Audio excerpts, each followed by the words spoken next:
Hey gamers, today we're going to review Copenhagen. Let's check it out.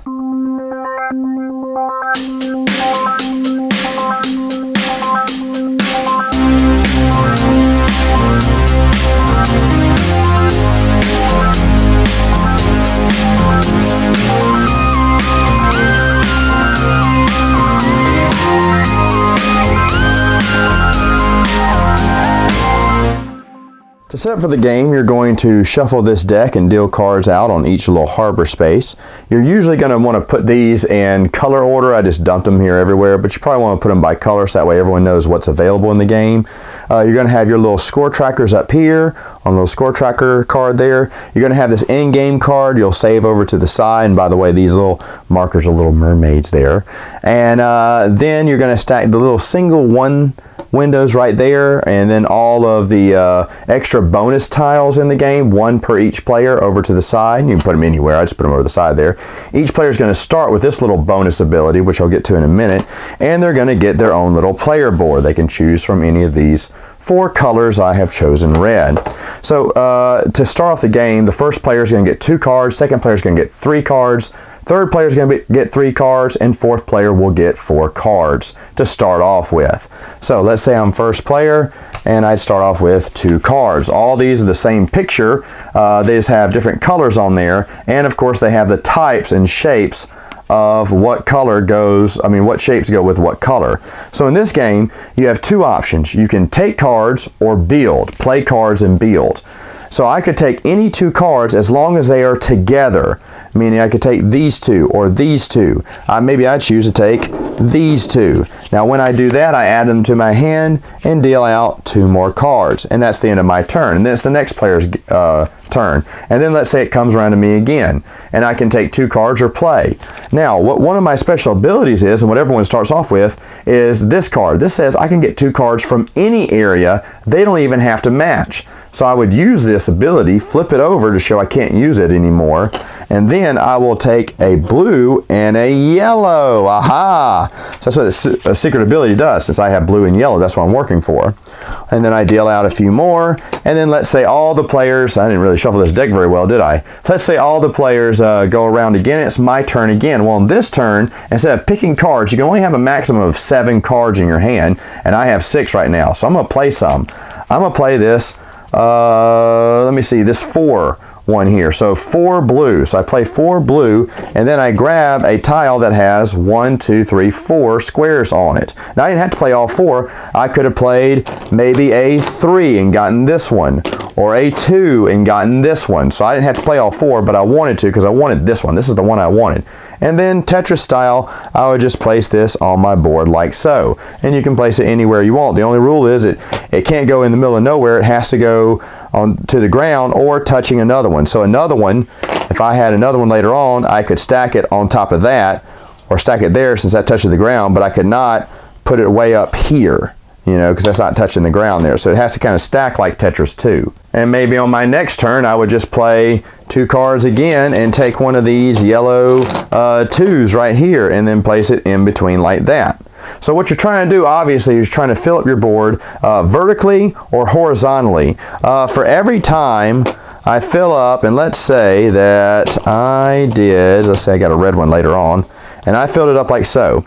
Well, this is really good for me. Because I filled up a row. Whenever you fill up a row horizontally, you get 1 victory point. So I get 1 victory point.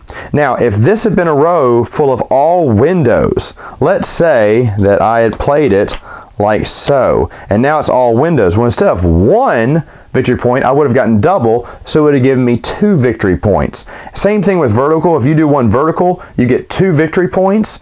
If it's all windows, you get 4 victory points.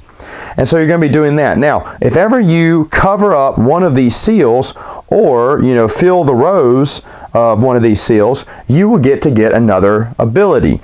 It can be to renew your old ability if you've used it, or grab one of these other tiles. You can only grab 1 of each. For instance, this one lets you grab 1 more card than what you're allowed to. Instead of getting 2 cards, I could get 3 cards. This one says, hey, I have to pay 1 card minus to build something. So if I was paying for this one instead of 2 yellow cards, I would just have to pay 1 and utilize this here, and of course flip it over showing it's been used. This one lets any of the cards in my hand count as any other colors. That's nice. Maybe I'm missing a few colors. I can combine them and make them all a certain color. This one lets me do both actions at the same time. I can pick cards and play, which is a really big one too. If you don't want any of these, you can always pick one of these little squares, just one-off squares, and then go in here randomly and fill in the little gaps in your area to make better little buildings there. So that's what you're doing. You're building, you're using these Tetris pieces, and by the way, once they're gone, they're gone. You can't use them anymore. Even if you have the cards and there's none available, you can't say, well, there's no purple, can I get a red instead? No, can't do that. The game ends either when someone hits 12 points, which rarely happens, or once this deck is depleted, you'll take 9 cards, shuffle this mermaid card in as the 10th, and then play again. And when this card is revealed, the moment this card is revealed, so you're maybe making it 1, 2 rounds, maybe 3. After that, when she's revealed, the game is over, and whoever has the most points wins. Final thoughts. What do I think about the game? Well, it's a queen game, right? So I got to review it. I love me some queen games, and when I saw this game at first, like, I got to get this, and I went on the Kickstarter page. I went, they're asking way too much. I said, I'll wait till retail. And when it came out retail, it's like, they're asking way too much. Now, I need to say something. The set that I have is the deluxe edition with the acrylic parts. Usually they are cardboard parts. This game is fast and fun. That's what it is. I think 4 players, we can play this in 30 minutes or less now. So we've really gotten the hang of it. It is fun connecting the Tetris pieces.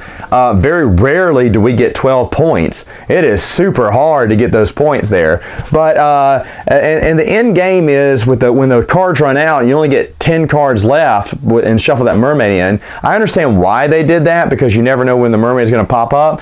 But what we have done, house rule, is we've shuffled all the cards again, but we shuffle the mermaid card in there. So it could be, you know, the game could end soon or could end very late, which is what our last game ended up being. And we enjoyed that a lot better than just putting 10 cards in there when you know there's only a few turns left to go.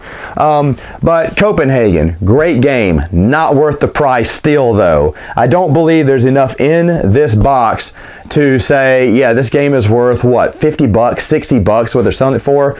I mean, $30? Yeah.